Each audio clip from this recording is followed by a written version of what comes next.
This is DawgNation Postgame, live from the UGA Bookstore in Athens. Brought to you by R.S. Andrews, Kroger, Pella Windows and Doors, Sir Chero's, Lassiter Tractor, White's Pools, Jittery Joe's Coffee, and the UGA Bookstore. Now here's your host, Brandon Adams. Hello, everybody. Welcome into our DawgNation Postgame show. We're live here at the UGA Bookstore where Georgia has gotten a 31-13 win over Auburn. Another in what has been a streak of dominance for the Dogs in the Deep South's oldest rivalry. We're going to talk about that here this evening. Obviously, that includes the great former Dog, Davin Bellamy. Jeff Sentell expected to stop by. Kaylee Mansell there as well. Plenty to say about these Georgia Bulldogs. However, if you don't mind, as we kick things off here this evening, especially for those of you who are watching live, we are in the midst of reacting to, at the moment, what would be no doubt the biggest story of the college football weekend and perhaps one of the most shocking results in recent college football history if it goes down this way.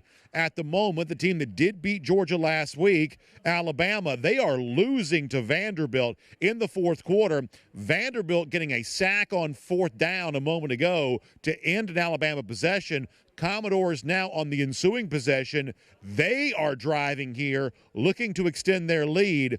This is an absolutely shocking turn of events in Nashville where Vanderbilt has led essentially pillar to post here today, taking a 7-0 lead, never trailing at any point in time today, and now trying to build on that lead here right now. So if you're watching me, let's watch this together. Put me on your phone, put me on your laptop or your tablet, and you'll have your other device perhaps on this football game here as Vanderbilt trying to build a lead against Alabama here right now. We'll keep our eye on all of that. And also it ties into what we're going to say about the Georgia Bulldogs too. Obviously, needing to get back to their winning ways today, shake off the loss to Alabama.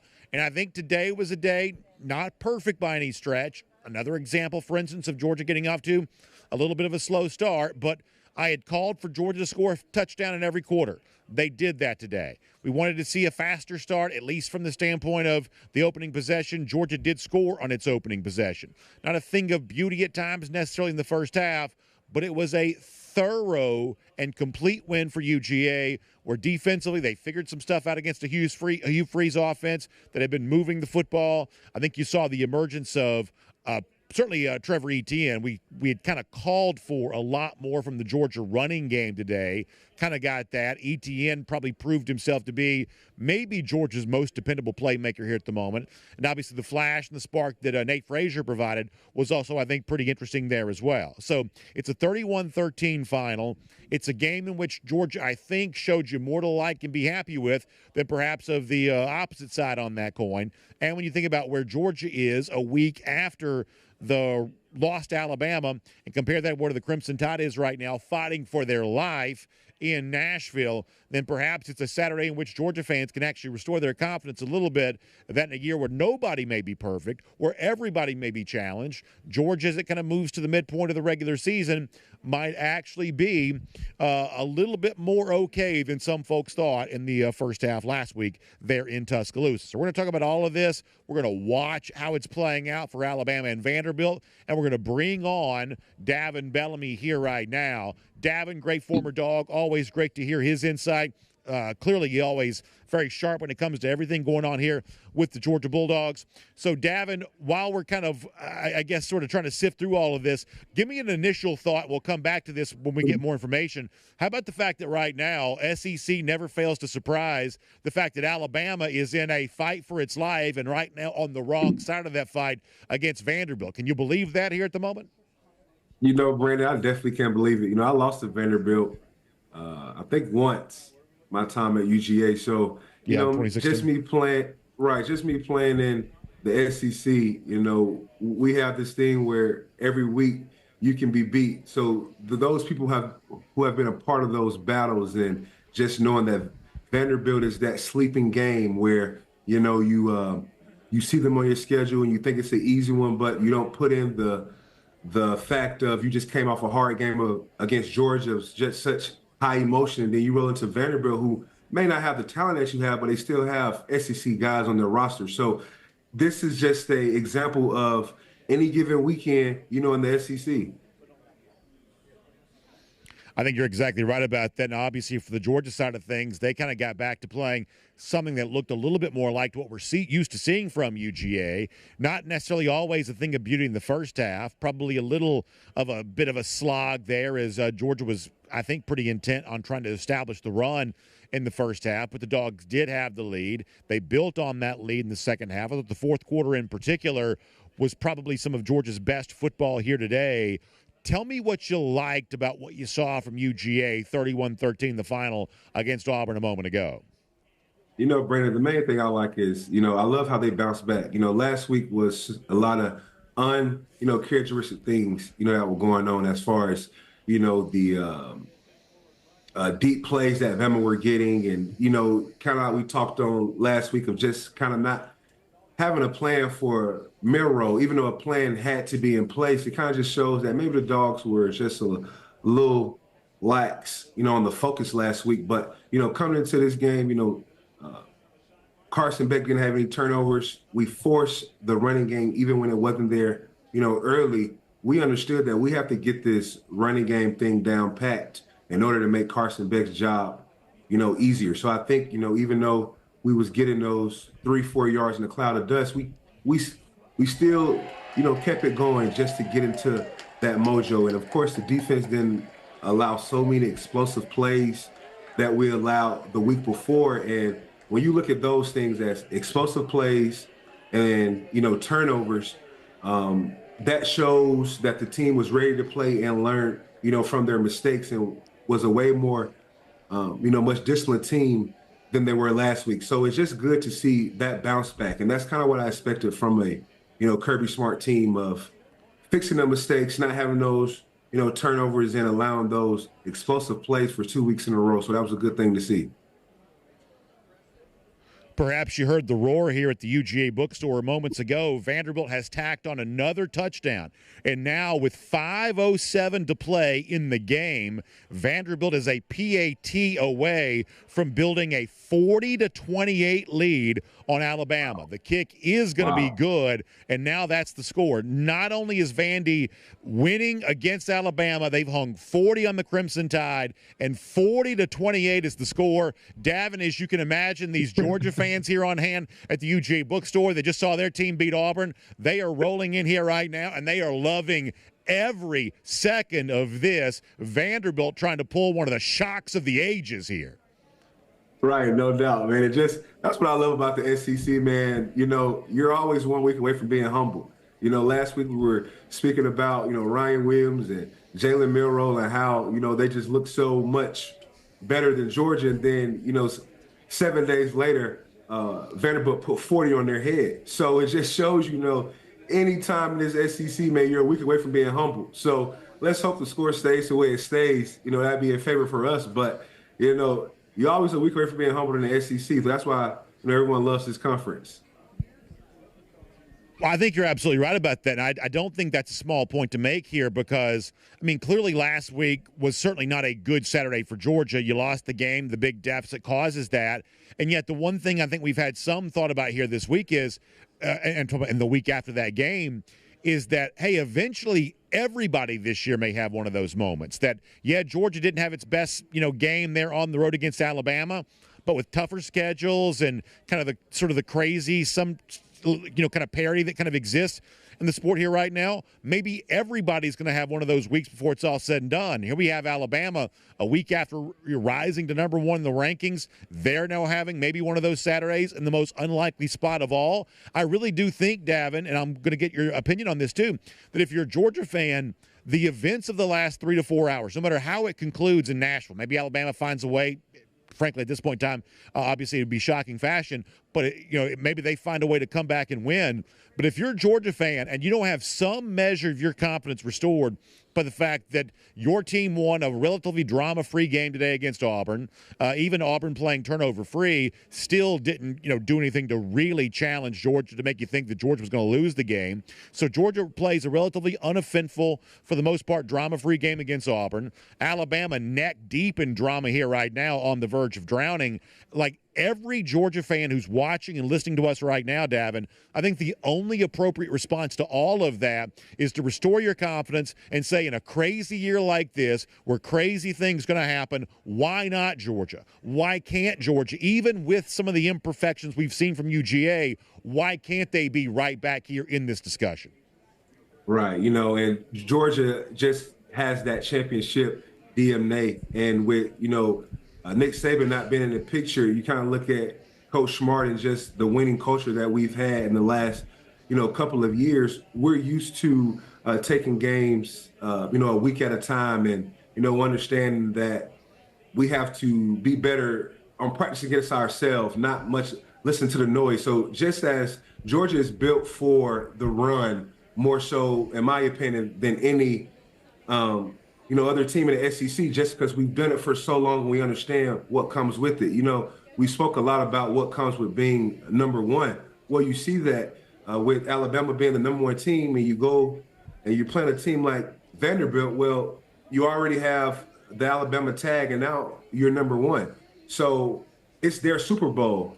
So I think, with Georgia not being number one anymore, it kind of showed that we came in this week without, in my opinion, that number one pressure in the back of your mind of, I have to perform to the voters' liking to stay number one. When you're not number one anymore, it's not a factor about staying number one, just a factor about just winning and surviving in the SEC. So definitely what team can adapt after a loss, it's going to be the team that's more, victorious at the end. How is Alabama going to respond after losing to Vanderbilt if the score stays the same next week? And I think that needs to be talked about more than if they go in and beat a Georgia, because you're going to have these type of games, in the SEC where we beat up each other, and it's around that time. Well, after you get done, beating up on each other, how fast can you bounce back? And I think that's what I liked about Georgia today is we came out, and the mistakes that we saw last week, we didn't see it today.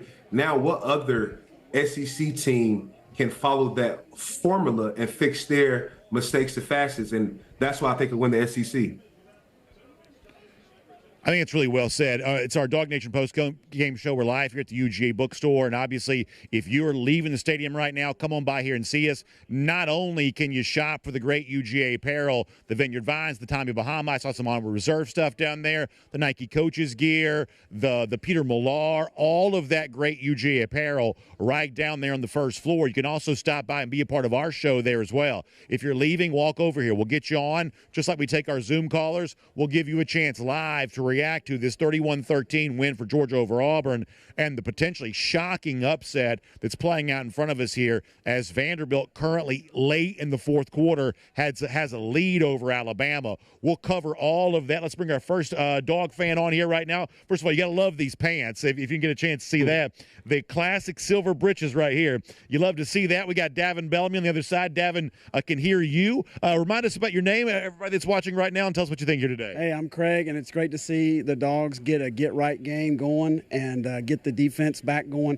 I like the timeout Kirby took at the end. They seem to be doing an out route over there constantly. Kirby got them straightened up. I feel like this team can get better, and they were today. I think there were still some things we can even be better at. And I think this is a good Auburn team.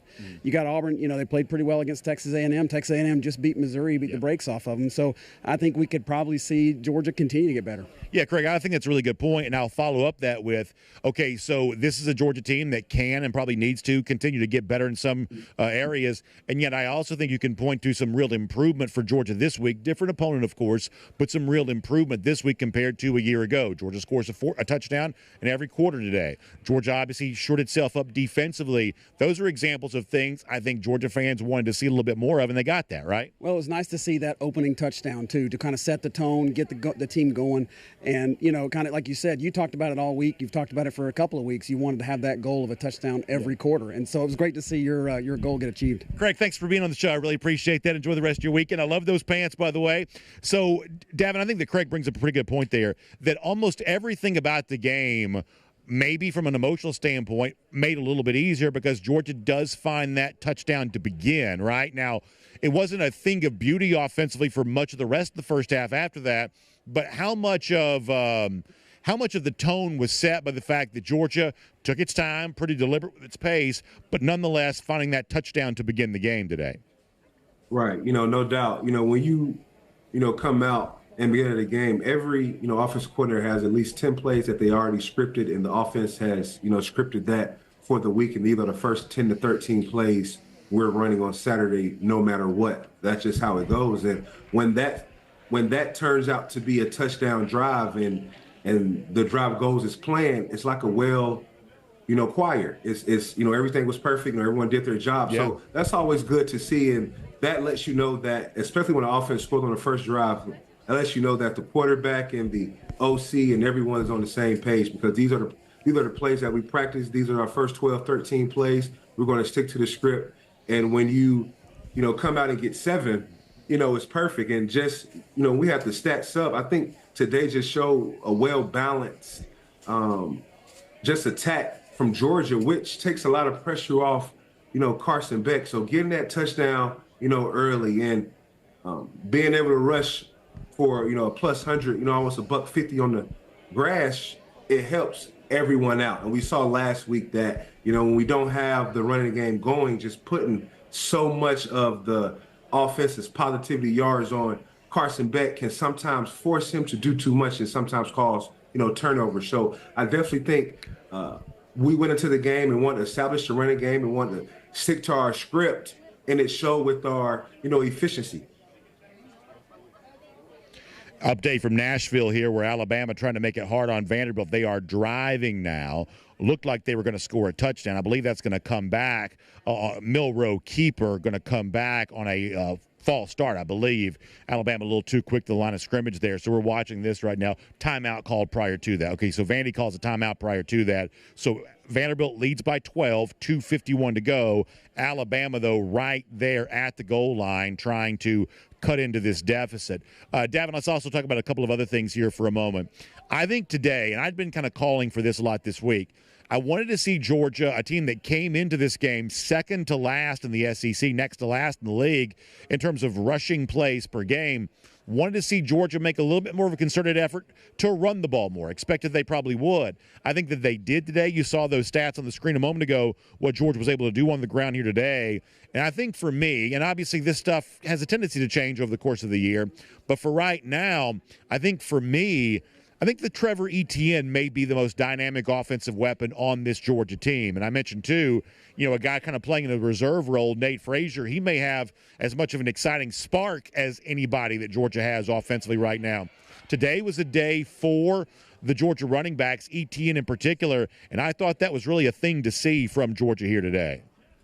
No question. And it's also, good to see him, have a very, productive game and, getting the end zone twice.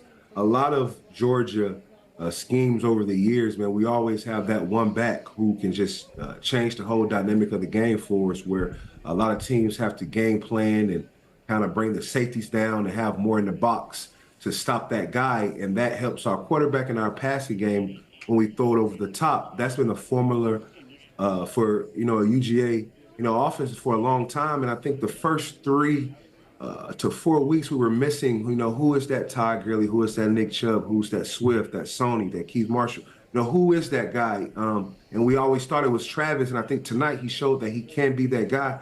And also the Georgia coaches, started to understand this game that we can't abandon the run like we did, last week. On first down, if you don't get 5 yards, off the run game, it's okay to still stick with it. Just knowing that later in the game, those 2-yard runs sometimes turn to 4 or 5 yard runs. So that's what I like today, where we just stay with the run game. Even though we wasn't given the big chunks, you still just understand that the running game just breaks down the defense and helps, everyone. So it's definitely a positive sight, especially with it being week 4, week 5, and you're starting to get into the heart of the schedule. We have our, Bellsman, basically running back, and that's what we always had at Georgia. Yeah. By the way, if you're watching a video, you're seeing some beautiful video of Etienne from today. Our Cody Chafin's doing a great job for that. We'll also show you kind of what the story statistically has been for Etienne here this season. Obviously not playing against Clemson and really only maybe just now getting a chance to really see exactly what Etienne's bringing to the table here. We'll give you a chance to see that for yourself after a 2-touchdown performance today. Obviously really kind of becoming sort of one of the central figures of this Georgia offense before the start of the season. We thought that'd be the story here for UGA. It has taken a little while to get to that point, but as you'll be able to see on your screen, clearly maybe now coming into his own here at a time when the Georgia offense really needs that. And obviously you see that right there on your screen when you look at 22 touches, 124 total yards today, 2 touchdowns for Trevor Etienne. Quite an impressive performance. And I tell you, Davin, one of the other things that I like about that is that we would presume here that maybe Carson Beck came in today with a little bit of perhaps lost confidence because of what happened last Saturday. Obviously, a little bit of a different kind of chatter around him after that game. So we would presume all of that. And I thought that today Georgia did a very good job of almost making, and this is going to sound weird how I say this, but hopefully you understand what I mean. They almost made Beck a little bit of a non-factor. Beck had a fine day statistically speaking, but this was not a game that really felt like a referendum on him the way that maybe last week's game against Alabama to some might have. I think that Beck was able to make some throws that he was comfortable with. I think that he was able to watch his team play well around him, at least for the most part. Not perfectly, but certainly mostly solid. And I think that today may have been one of those games because he remained pretty quiet on the Carson Beck front, that Beck perhaps somewhat quietly gets a chance to rebuild his confidence, restore his confidence, and be maybe a little bit more ready for kind of the second half of the regular season after today's game seemed to go so smoothly without Beck having to do some of the heavy lifting that he was certainly asked to have to do in the second half of last week's game against Alabama.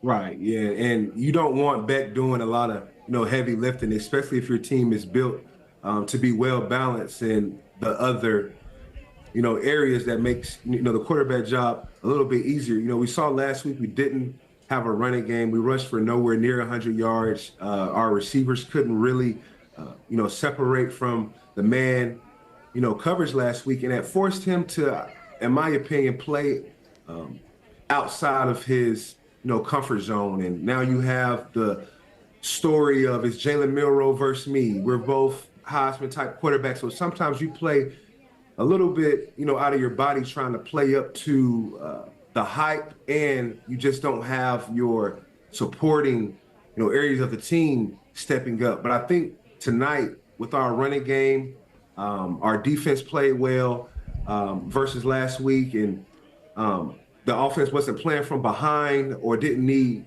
to feel like they needed big plays to keep up with Bama and scoring. I think today Georgia just played the game off their basis and how we usually play the game, off a decent to perfection running game, knockdown defense, and allowing our quarterback to just manage the game and not try to take the game and do more. And I think that's what you saw tonight, of more so of the outside of the team playing better, which made Carson Beck look better because he didn't have to do as much as he had to do last week. All right, update from Nashville. And, y'all, if you don't just absolutely love college football, I just don't know what to tell you. I honestly don't. So Vanderbilt on the possession after the Alabama's touchdown. Alabama does score, cuts into the lead for that game, 40-35. Vandy facing a 2nd and 12, fairly deep in its own territory. Does convert on a passing play there. And now as we reach the 2-minute warning in Nashville, Vanderbilt's looking at a 1st and 10 here. Alabama still has 2 timeouts. Obviously, clock stops now because of the 2-minute timeout, but the truth is it would have stopped after the first down anyway. So Vanderbilt gets a huge first down here, and now they're a couple of more positive plays away from perhaps being able to go into a victory formation. Obviously not done yet. Bama still has the 2 timeouts, but it is getting very, very late in Nashville, and these folks here at the UGA Bookstore are loving that. So if you're leaving the stadium, come by and see us. You want to be on the show, we'll give you a chance to do that. If you're watching at home, be ready to click that Zoom link. We'll get you involved here today there as well, as we all react to the big Georgia win over Auburn and what Vanderbilt's trying to do right now against Alabama. Let me also mention this to you, Davin, there as well, because as a football player, I think you understand this.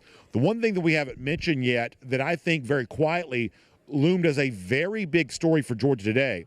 Jared Wilson, who was out for one play a week ago, came back in, but was kind of hovering around questionable all week long. He doesn't play. Drew Bobo gets to start in place of him. A lot of Georgia fans are aware of this, that if Tate Ratledge was healthy, Ratledge would technically, even though he's a starting guard, he would be the backup center. So Georgia was really down to begin the season, what would be its number 3 center in Drew Bobo, obviously the son of Mike Bobo. Drew has played very little football, but got a chance to start and play today. And, Davin, for Georgia to be able to put up 30-plus points offensively, 31 points today, with essentially a third-string center making his debut, at least in terms of a full game today against Auburn, I thought that Georgia, by making that look far easier than it actually was, that actually ends up being, to me, one of the most important storylines of today's game. That's a tremendous level of diversity. Losing your center is a lot different than losing just any old random starter. Center obviously being a very important position in terms of the cohesion with quarterback. The best that I could tell, for the most part, Drew did pretty well, and certainly the Georgia offense did not seem to miss too much with him in there. So I think credit to UGA for finding a way to kind of maintain some proficiency offensively with a very different situation at center than they obviously would have preferred to have. No doubt. That all comes down to coaching. When you have the type of program and the culture that Georgia has, all those guys, understand that it's not a starter. It's whoever playing is a starter. And when we have these great recruiting classes and just the style of practices that we have, you get so much better. So even though he may be a third string, think about the first string and second string players he's practicing against every day, which prepares him for, Saturday. So just our style of preparation allows for everyone to be able to step in that position, because when you're playing, you're all a starter. There are no starters and second string. And I think that's what Georgia and Coach Smart and the staff makes a very thing clear, is there are no starters. When it's your time, it's your time. So it's not a shock to me that there was no drop-off. We ran the ball very well. And even though he's a 3 for us, how many other teams could he go for and play? That's just how you are at Georgia. It's a lot of guys that don't get an opportunity to get on the field because of how talented their rooms are. That doesn't take away from any talent that they have. So when it comes to talking about Georgia and the depth chart, I understand that 1 through 4 of those guys can play, and also the bottom tier of those guys can go somewhere and be starters like we see, every year when guys decide to leave. So I'm not really shocked that there wasn't a drop-off. That's just a part of the Georgia way. That's a part of our, preparation. You're only as good as your weakest link. So not saying the third string is the weakest link, but you get the riff. So I just think, how we came out, and, it's perfectly fine. And that's just us sticking to the program. Oh, before we let you go, I want to ask you about the Georgia defense here in a moment, but got to give you another update from Nashville, where on a 1st and 10 play, Vanderbilt has converted another first down. You heard a huge roar here at the UGA Bookstore. We all understand why. Everybody loves the big upset. And obviously for a team like Vanderbilt, potentially beating a team like Alabama, that's more than just any old upset. And so these folks here now with 78 seconds left in the game are loving that. Vanderbilt also gets 4 yards on the ground on the next play there as well. So Bama now down to just 1 timeout left. It is not over, and it is still possible for Bama to get the football back, and obviously with Ryan Williams, they would clearly be a threat to drive the distance of the field there, but it is getting very interesting in Nashville here right now. Minute 18 on the clock, 2nd 6 here coming up. Bama with 1 timeout remaining. All right, so Davin, before we let you kind of get on with your Saturday night and watch this game and anything else you want to do here, how about your thoughts on the Georgia defense? I like what we got from Tyron Ingram-Dawkins today. He obviously had 2 very impressive sacks in the first half. Georgia, by far and away here, and you hear another roar go up, by far and away here, playing one of its better defensive games today against an Auburn offense that we have certainly gotten some warnings from Kirby Smart on. So bottom line, what did you make of the defensive performance today, holding Auburn to 13 points? Today is exactly what I expect out of a Georgia defense. They made some mistakes last week that just weren't like them. The Georgia style of defense is making every it's making you try your hardest for every blade of grass. And last week we gave up a lot of explosive plays, and it just seemed like we just weren't there on the defensive side of the ball. But this week, we made everything tough. Our red zone defense was great. And there's them not having the explosive plays, making them go the long, hard way against us, seeing who would mess up first. That's usually our, tactic, when it comes to it, is we don't think you can have 7 to 8 perfect plays against us to get you in the end zone. If we don't give up anything big, we don't think you can consistently drive the ball down on us. Last week they did, but I'm glad this week we showed that, that's not the case, and got more back to that Georgia brand, of football. And like we always say, we can speak on Carson Beck, all we want. But the defense is going to win championships, and, defense travels, and the offense, sell tickets. So this team is going to go as far as his defense goes. So it's just nice to see them tonight finally get back into playing Georgia football and making the offense fight for every blade of grass. Davin, I love talking Georgia football with you. It's much more fun to do this after a win, by the way, after last week. Feels good to see the Dogs get back to their winning ways here. By the way, Vanderbilt's taking victory formation knees here right now. So we'll let you enjoy your weekend, Davin. Thanks for being on the DawgNation Postgame Show. We'll see you next week on DawgNation Daily there as well. Obviously, plenty to talk about here as this 2024 season starts to get very, very interesting. Davin, thanks for your time. Sounds good, Brandon. Go Dogs, baby. Go Dogs, and fun stuff there. So the good news is Georgia beats Auburn 31-13. The phenomenal news is with 49 seconds left, Bama's got no timeouts. The Commodores appear to be in victory formation here. There's a flag down, so let's make sure we see what's all going on here. We are on the verge of seeing one of the shocking upsets of all time. Vanderbilt, the stat they gave today had not led an AP number 1 ranked team past the first quarter since 1977. That's the historical context with all of this here. But now they've been leading for the entirety of the game, up 40-35, 49 seconds left to go. And I want to repeat what I said a moment ago. And we got plenty more to do in our show here tonight. But I want to say, and by the way, what a touching scene there. If you're watching, as you're also checking out this with us, Clark Lee getting some very emotional hugs from some family members there, what appeared to be maybe his daughter.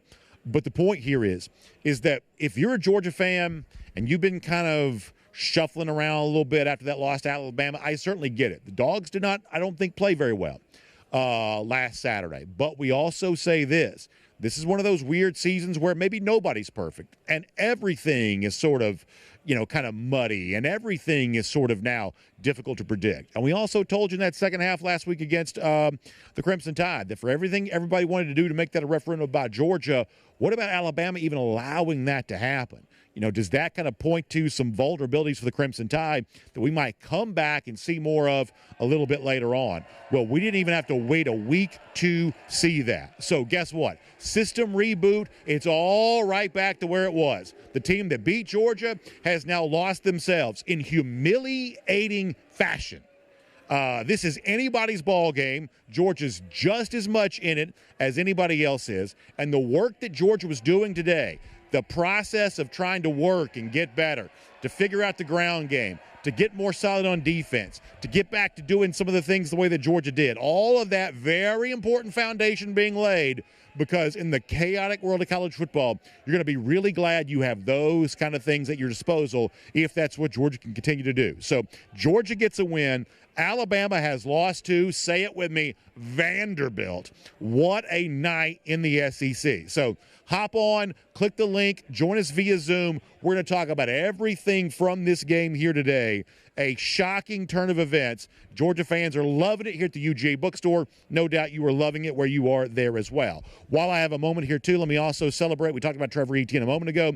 As you might imagine, Trevor Etienne is our player of the game, courtesy of our friends at SERVPRO. Couple of touchdowns, leading the way for Georgia offensively. To my eyes, really the most dynamic presence that exists right now for the Georgia offense, making guys miss, the ability to kind of create the extra spark and excitement. I believe that right now Etienne is doing that in a way that really almost no other player on the Georgia offense is doing. So The stats back it up. What we see with our own eyes back that up there as well. Trevor Etienne is our player of the game here, courtesy of SERVPRO. And make sure you check out SERVPRO. Now, listen, after tonight in Nashville, Bama's got a mess to clean up. But guess what? If you've got your own mess to clean up, fire damage, water intrusion, things like that, let the restoration specialists of SERVPRO do all of that for you. They can put it back together like it never even happened. After all, that's what you want. One of these really messy disasters, takes place for you. You want it put back up, cleaned up. You literally want it almost like a magic trick, put back together like it never even happened. That's what the folks at SERVPRO are all about. So please find them online. It's servpro.com. SERV, servpro.com for more on that. Congratulations to Trevor Etienne, our player of the game, courtesy of SERVPRO here tonight. All right, back to the phones we go. Joseph's down there in Cordele in Crisp County, or at least near Cordele, I would assume. He joins us here on the DawgNation Postgame Show. Joseph, how about them Dogs? How about them Vanderbilt Commodores? What a crazy night here in the SEC. You're right about that, BA. I told one of my friends, he's an Auburn fan. I told him that Alabama better watch out for the Vanderbilt Commodores. And thank God we have to play them this year, but we handle our business today. We need to get back to, like you said, we need to get back to playing bully ball, and then we play the bullet ball to pass the ball. So I agree with you, Trevor Etienne. He's one of our playmakers. We need to get him more involved. Rest with the other running backs. Our defense played a little bit better tonight than they played against Alabama. And the next man up is Mississippi, and so we got to get ready for Mississippi. So we just keep handling our business, and everything gonna work out like it's supposed to work out. BA. Hey, great phone call. I really appreciate it. I think you're absolutely right. Georgia keeps handling its business, kind of getting back to a winning here tonight. Obviously, this season can kind of come to it. Last week, not so sure. All of a sudden now, this season starts to come to these Dogs. I really appreciate that call. Sir. Good stuff from Joseph there. Let's keep the calls going here right now. Let's bring on Caleb in Tallahassee, down there in Tejas. Caleb, what'd you think tonight? Georgia gets a win over Auburn. Alabama reeling after a shocking upset. Certainly plenty for Dog fans to smile about here this evening. No, you're right, BA. And I will say, welcome, Kaylee, aboard of the SEC. It's not as easy going on the road, even if it's Vanderbilt.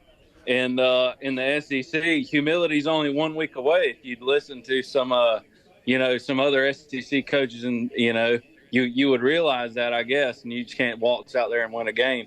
On the Georgia game, I would say I enjoyed the bounce back. I think we tried to establish the run game, and I really enjoyed that. Line of scrimmage without three starters playing, Truss came in and out. So I'll say three starters. I really enjoyed us kind of trying to establish the line of scrimmage. A little bit, it's almost like we're a little mentally slow at linebacker a little bit when there's motion and things like that I'd like to clean up a little bit, that it's not reminiscent of 2021, 2022.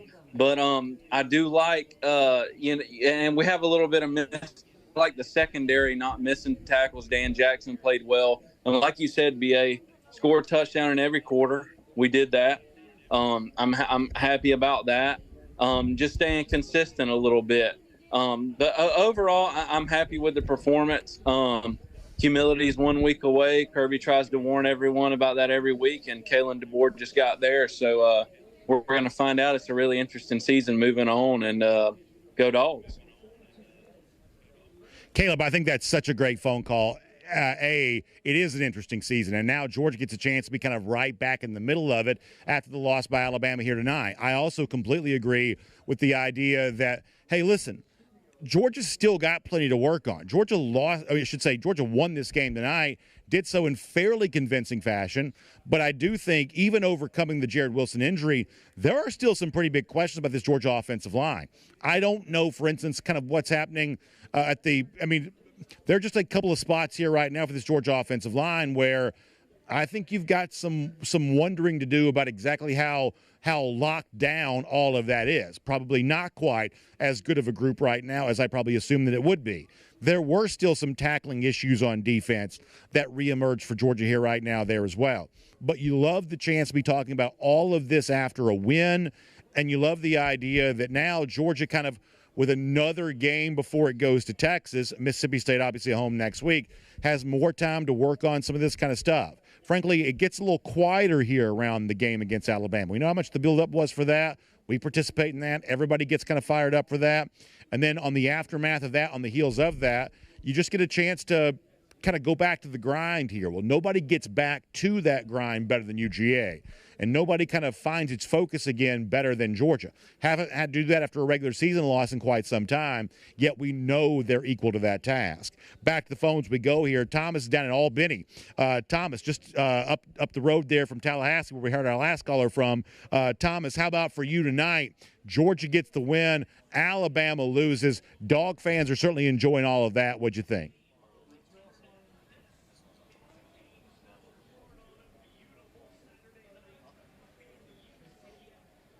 Do we have Thomas? Am I getting Thomas?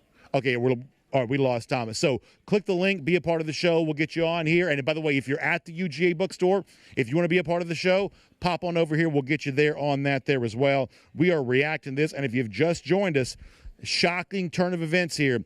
Georgia fans here at the UGA Bookstore just saw Vanderbilt upset Alabama. Everybody reacting to that here right now. We got Thomas ready to go again. Thomas is down in Albany. Thomas, what'd you think about the action here tonight? It was awesome, man. I was glad that Georgia won and Bama lost and all that. It's wonderful, and Falcons won too.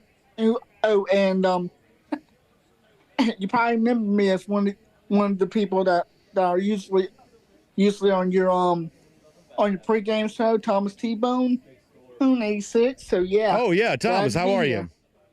Good. You? Well, Thomas, I'm doing great. I appreciate your comments every day as a part of Dog Nation Daily, and I'm happy to be able to celebrate this Georgia win with you tonight. I'm happy to be here, too. Terrific stuff there. Go Dogs. Go Dogs indeed, Thomas. Really appreciate that. Good stuff. So, yeah, Thomas is one of our regular commenters during the week. For those of you who don't get a chance to see Dog Nation Daily, and hopefully you do during the week, Thomas is one of those guys that's kind of chatting it up in the comment section there, always talking about the Braves, or as he mentions, the Falcons right there, and obviously very happy about this Georgia win here tonight there as well. Man, would you like to be on the show tonight? Okay, good. Okay, all right. Well, we got some Georgia fans here having fun, hanging out. Everybody's doing a great job. We'll also catch up with Jeff Sentell here coming up in just a little bit here, too. When we talk to Jeff here coming up, we've got a lot to get into on the recruiting front. Georgia, obviously today, in a game of this magnitude, you would expect Deep South's oldest rivalry, good start time for this. 3:30 makes it easier for recruits to get here. We knew that the five-star defensive lineman Justice Terry was likely to be in the building. My understanding is that he was. We also had a pretty surprising recruit on hand for this game today there as well. Not surprising in that he took a UGA visit. At some point in time, we assumed that he might. But certainly not, reported prior to the game that he would be here. That's the four-star wide receiver, the Florida State commit, CJ Wiley, here in Athens today to see this game for UGA. Been some chatter over the course of the last few weeks about him being here in Athens, and obviously any kind of next step for Georgia in terms of winning that battle for Wiley involves getting him on campus. That is something that Georgia was able to do. We'll talk to Jeff Sentell more about that here coming up. So it is a crazy Saturday night here. Georgia has won. Dog fans like a lot about this game, but the biggest story of them all, Alabama has lost. They have gone to Nashville against Vanderbilt. They've lost that game. Incredible upset. Georgia fans here at the UGA Bookstore were loving every second of it. We're still reacting to that there as well. So let's do this. We're going to pause for 60 seconds. We're going to thank a couple of our sponsors for making this post-game show run so smoothly each and every week. Then we'll get right back to your calls. Click the Zoom link and join us. Folks here live at the UGA Bookstore, they'll have their chance to do that there as well. Jeff Sentell on UGA recruiting. Kaylee Mansell will tell us what Hugh Freeze had to say after the game tonight. So we've got a lot more bases to cover with all of you. So a 60-second pause. We're right back to it here live at the UGA Bookstore on our Dog Nation postgame show. Thanks for being with us. When you've got to haul, when you've got to mow, when you've got to feed, whatever you've got to do, whatever you've got to do, you've got to get a John Deere. Whether you're working at home or on the farm, the team at Lassiter Tractor Company can help you find the right product for you. Find your local dealer at LassiterEQ.com. Big games deserve big meals, so let Serchero's make it happen. It's friendly Tex-Mex, served fresh every day. Serchero's Catering can handle the crowd, so it's perfect for your tailgate or watch party. Order online, pick up, or delivery. Serchero's is Georgia grown with over 30 locations throughout the state, bringing you fresh Mex, bowls, burritos, tacos, and more, with over 25 fresh toppings, customizable, just the way you like it. So find a location near you at Sercheros.com. That's Sercheros.com. DawgNation Postgame is sponsored by Sercheros, Lassiter Tractor, White's Pools, and Jittery Joe's Coffee. Good evening, Dog Nation. Welcome back to our DawgNation Postgame show. We're live here at the UGA Bookstore. What a night it turned out to be. Georgia fans obviously basking the glow of another one of the Deep South's oldest rivalry, beating Auburn 31-13. We've got more to say about that. But the big hot topic tonight, and the one that's almost acted as if it's a season reboot almost of sorts for Georgia here, Alabama loses in shocking upset fashion to Vanderbilt, kind of resetting the board in the SEC. All of a sudden now the number of undefeated teams in this league remaining is starting to dwindle here, obviously, for after Ole Miss lost to Kentucky last week, Alabama loses tonight. The number of undefeated in this team, the number of undefeated teams in this league really starting to dwindle here right now, which means it's anybody's ball game. And why couldn't it be Georgia reemerging there at the top on all of that? We're going to talk about that with you. More details from the game here tonight as Georgia beats Auburn there as well. We hope to hear from Georgia coach Kirby Smart here coming up in just a little bit. We will hear from Kaylee Mansell. She'll tell us what Hugh Freeze had to say and the mood around the stadium here today. We will get all of that. But as we said a little earlier, this also a game in which perhaps we saw Georgia quarterback Carson Beck maybe restore some of his confidence a little bit. Statistically, Beck has a very good day. Georgia offense perhaps more consistent for the full game than it had been at any point in time this season, scoring, as we'd called for them to, a touchdown in every quarter. How did Beck see this game? What were his feelings after Georgia goes out and gets another rivalry win? He talked with the media a few minutes ago. Let's give you a little bit of a taste of what Carson had to say. Yeah, well, we're not worried about Alabama anymore. We're 1-0 this week, and we'll focus on next week. After we cover the film tomorrow and then move on. But I thought we ran the ball really well today. I thought we had a really balanced attack. Made a play on special teams, blocked a field goal. Defense did a really good job as far as the field position battle, and then obviously Brett, penning them down there one time in the punting game. But I thought just overall, we were able to hit in all facets of the game. Can you talk about that Dominic Lovett touchdown or pass that he made? Was it supposed to go to Dylan Bell, or was it supposed to go to Dominic? No, so Dylan was a little bit slow on his route, and then Dom was Dylan was too slow. Dom wasn't fast enough, coming out. It was like a little whip route, return route. He's coming back in. So I'm trying to get it over Dylan, and he thinks it's going to him, but there's nobody covering Dom. So he kind of looks surprised, but no, it was going to Dom. What does it mean to be able just to extend the home record now to 27-0 here at Georgia? Yeah, absolutely. No, I talked to the guys before. We go do our little walkthrough before we come over here and do dog walk. And I told him, I was like, you're not going to get too many opportunities to play at home. I think it needs to mean something to play at home. And I think, we really felt the juice. The fans came out. It was pretty loud in there, especially on defense. Definitely keep it down on offense always. But no, it was pretty electric in there. I thought the fans really showed up. What's so impressive about the way that Trevor runs the ball? Great to hear Carson Beck there in a much better mood, obviously, after tonight's game, as you would imagine. Big win than maybe a week ago, and nice to hear him with a little bit of a message there about the pregame message he gave to all of his players about the importance of playing a game like this and continuing a home winning streak, beating a rival again. Very interesting stuff coming there from Carson Beck. And if you want to see the full interview with Beck after today's game, just make sure you check out the DawgNation YouTube page. It is all there for you. Georgia wins 31-13. A guy who maybe had the best seat in the house down there on the sideline for all of that. He's our Jeff Sentell. We'll talk to him about all of the proceedings here today, including, as we said before, some very important recruiting notes there, too. Jeff, welcome into our DawgNation Postgame show. I'm live here at the UGA Bookstore. Let me start with this. It's the story of the night. How about Alabama losing to Vanderbilt? The sort of shocking result that college football provides in a way that almost no other sport seems capable of. I know inside the stadium, the reaction to that had to be just as intense as it has been for us here at the UGA Bookstore. What were people saying about that? Well, first of all, Brandon, coming out of the post-game interviews, there were TVs on everywhere showing Vanderbilt, Alabama. There's probably like 2 minutes and 40 seconds left. The press multitude then went into the press center, the Lumpkin Press Center, and really there wasn't a lot of work getting done for the next 2 minutes of clock right there. And I will say this, Brandon, you always ask me a bunch of questions. I want to jog your memory a little bit. On our Go With The Flow show this week, I seem to remember a member of our panel had the Vanderbilt versus Alabama game as the best bet. Can you jog my memory? Who had that again, Brandon? I will give you all the credit, Jeff. You absolutely did that. You deserve to take your bow. This actually came up in the press box today. I said, you know what? I think that Jeff actually took Vanderbilt in this game plus the points, so you deserve a ton of credit for that. You absolutely called it, and it turned out to be one of the most memorable games of the entire season. So good for you for having the prognostication on this before it took place. I just thought there was a lot of, Bama, big letdown. I know these memes are coming out saying that Georgia broke Bama.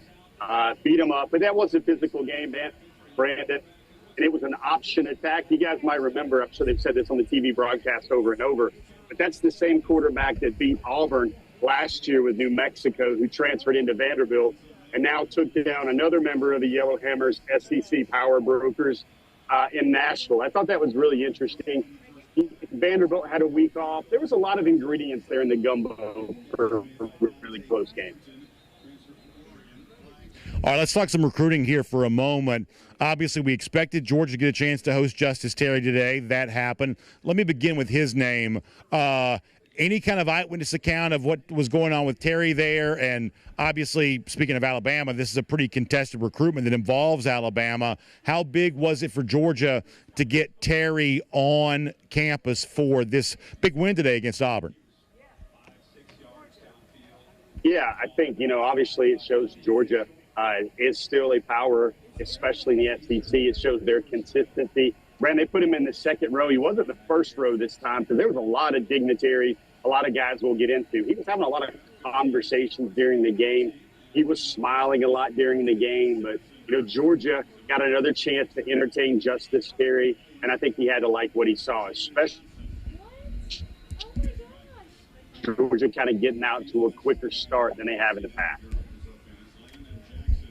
And then the maybe the most interesting visitor of all, because this was not pre-announced, although it had been hinted now for a few weeks that he would be back on campus at some point in time, the Florida State commit, the four-star wide receiver, CJ Wiley was here. Wiley, to me, is one of the most exciting players in the state. Obviously, wide receiver is a very important position for Georgia right now. And this, to me, is going to end up being the most talked about recruiting moment from this particular Saturday, the fact that Wiley was on hand. And I've been saying it, if Georgia can get Wiley back on campus, you can't tell me they don't have a chance. Obviously, given the nature of the relationship prior to the Florida State commitment, it's, of course, going to remind some people of K.J. Bolden a year ago, although a different position and probably a little bit of a different depth of relationship, if I'm being completely honest. But nonetheless, for a guy that seemed to have a good relationship with Georgia, chose Florida State, now back on campus again, if that guy's in your building and talking to your people, it would certainly seem like the Georgia is still very much alive for C.J. Wiley. Is that what this visit today means to you?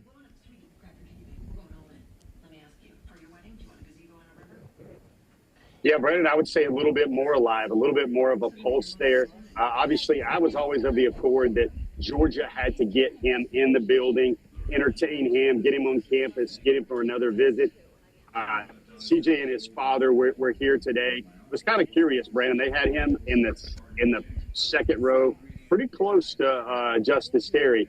Justice Terry and CJ didn't see much of the second half, but one thing to think about as well, Brandon, is Auburn was another team that CJ Wiley was considering. Obviously, Auburn is very active on the NIL front right now, and I think CJ got a chance to see two schools he might be considering along with his commitment to FSU. I think it means something. I think it's tangible. Let's see where things go from here, because I think it's going to take a lot more than just one visit to do that. But, Brandon, we got to make sure, I don't know if this came across your attention, but Georgia also had a Tennessee commitment, Lagonza Hayward out of Toombs County. That was somebody that Rob really flirted with during the summer recruiting season. Those two guys looked very chummy at safety.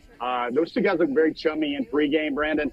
And then Lagonza Hayward. Also, we got to remember Georgia lost the safety recently that decommitted from their class who flipped to Texas A&M. And now Georgia does need another defensive back in that class, whether it's Rayshawn Dinkins or whether it is Lagonza Hayward. I think it was also interesting that not only did you have CJ Wiley, which I'm sure you correctly pointed out would be the headliner visitor in town, but also you got Lagonza Hayward as safety. And I don't need to tell you, Brandon, that Georgia's tradition at safety and at defensive back is not going to be that hard of a sell for a guy like Lagonza Hayward. Jeff, great stuff. Can't wait to read all about this from you on DawgNation.com. Obviously, you had some cool video of Wiley walking into the West End Zone section of the bleachers here today. Georgia fans should check that out there, too, on your social media. And we'll look forward to talking to you a lot here this week. Things getting very interesting for UGA on the recruiting front and on the field there as well. Jeff, we appreciate your time here on our DawgNation Postgame show live at the UGA Bookstore. Thanks, B.A. Take it easy, buddy. Good stuff there from Jeff Sentell. Update on Justice Terry, update on CJ Wiley, and an interesting kind of first-person description of how these Georgia players were experiencing the final moments of the upset loss for Alabama against Vanderbilt. Obviously, publicly, they'll all say what Carson Beck said a moment ago. They're not thinking about Alabama. They're not paying attention to that. But as fans of the game, many of these players are. Clearly, everyone's going to be entertained by what goes down in Nashville a few moments ago. Let's get back to the phones here. Big Dog Brock, you're next up as a part of the DawgNation postgame show. Big Dog Brock, how about them dogs? How much fun is it to watch Georgia win? And how much did you enjoy seeing Alabama suffer a loss to Vanderbilt?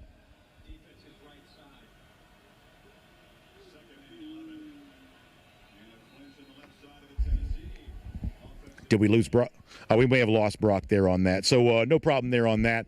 We'll continue to take your calls. Got a few more minutes for you to get here, get involved, and be a part of all of this. We'll also read some of your comments here, too.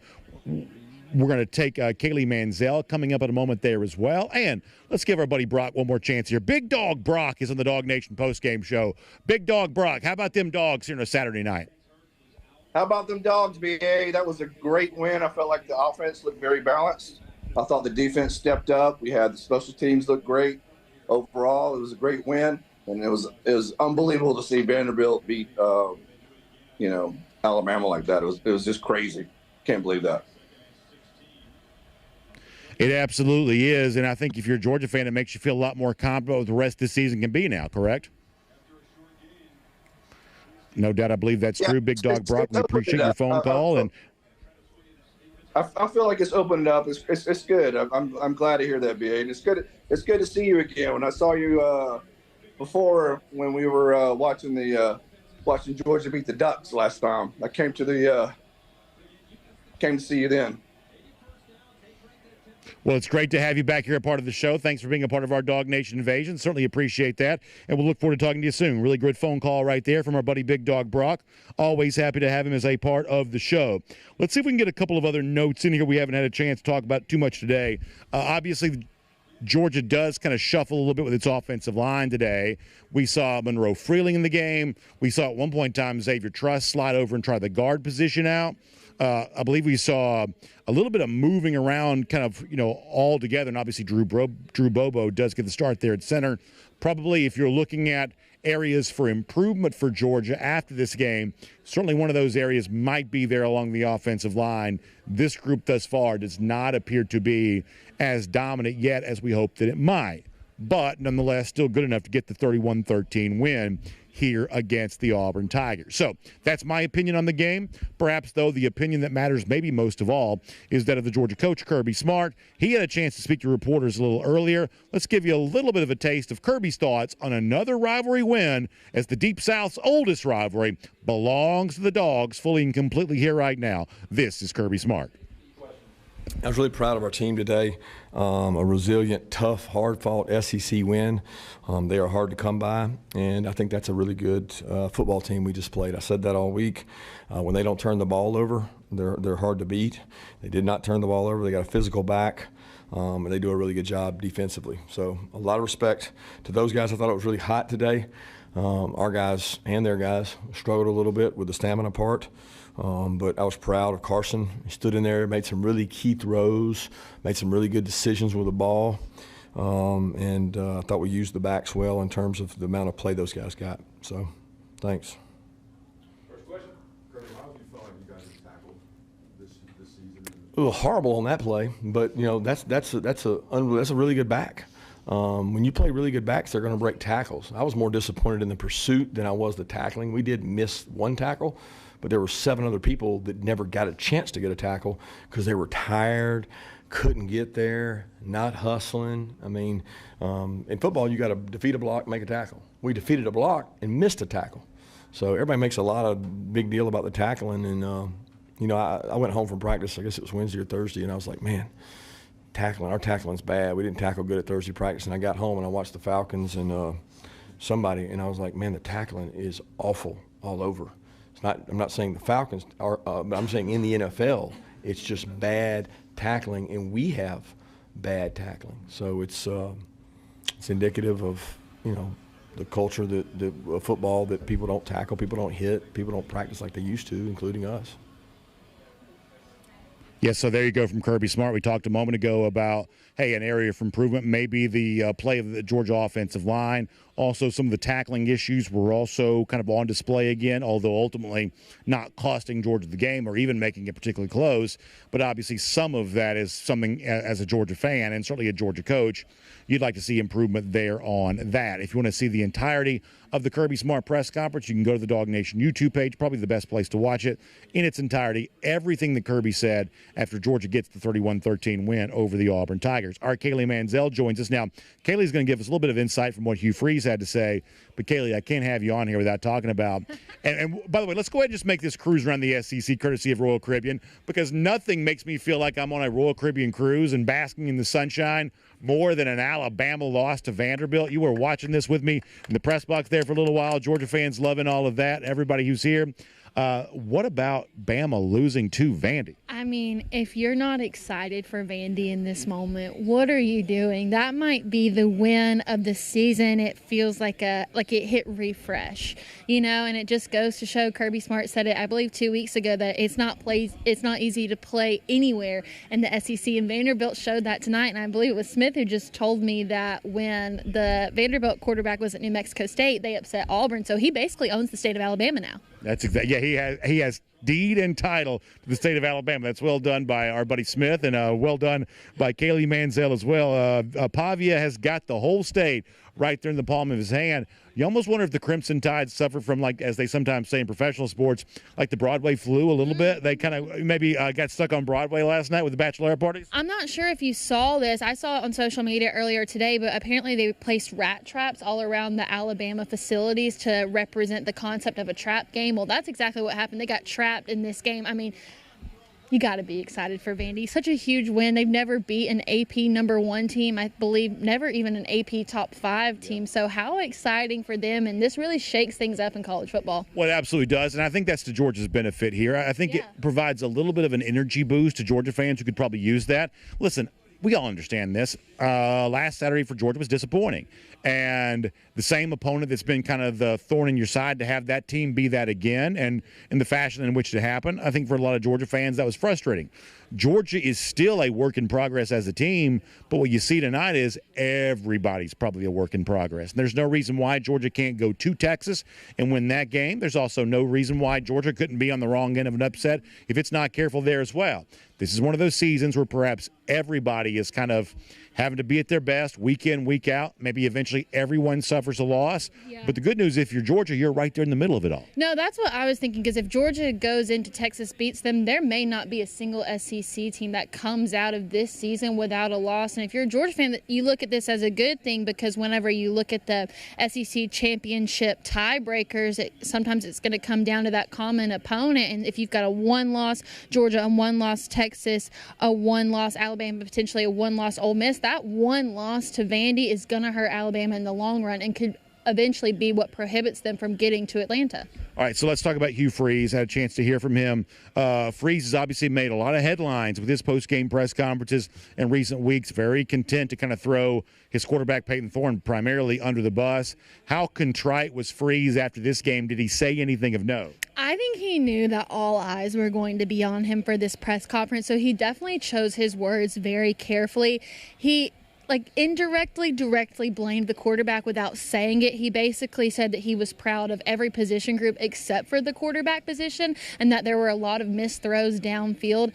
I think he knew he's been making some headlines for his comments that he's made, so he approached it very carefully, but it still wasn't difficult to understand exactly what he was trying to say. Exactly right. Well, good stuff from Kaylee Mansell. You'll see Kaylee a lot this week. DawgNation at Large on Thursday nights. That's her show with Connor Riley, a part of Before the Hedges, presented by Kroger on Wednesdays. How about CJ Wiley being here today? That'll be a fun topic to discuss there on Wednesday nights. So a lot of Kaylee coming up throughout the week here on DawgNation. And, of course, back here again next week as a part of our DawgNation Postgame show from the UGA Bookstore after what we hope is a Georgia win against Mississippi State. Yeah, and also don't forget that Georgia picked up the 4-star running back Usman Croma out of Lee County today. So between him, potentially CJ Wiley, a few more on the way, there's a chance that Georgia could end up in that #1 spot for the 2025 recruiting class. Yeah, it's crazy. It's such a busy week. I almost completely forgot about the Usman Croma news earlier today. So plenty of that on DawgNation there as well. I'm glad you brought that up, Kaylee. Thanks a lot. Anytime. Good stuff from Kaylee Mansell.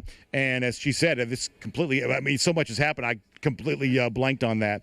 That Usmani Croma, the great 4-star running back from Lee County, does commit to Georgia here today. We'll make that cruise around the SEC, courtesy of Royal Caribbean.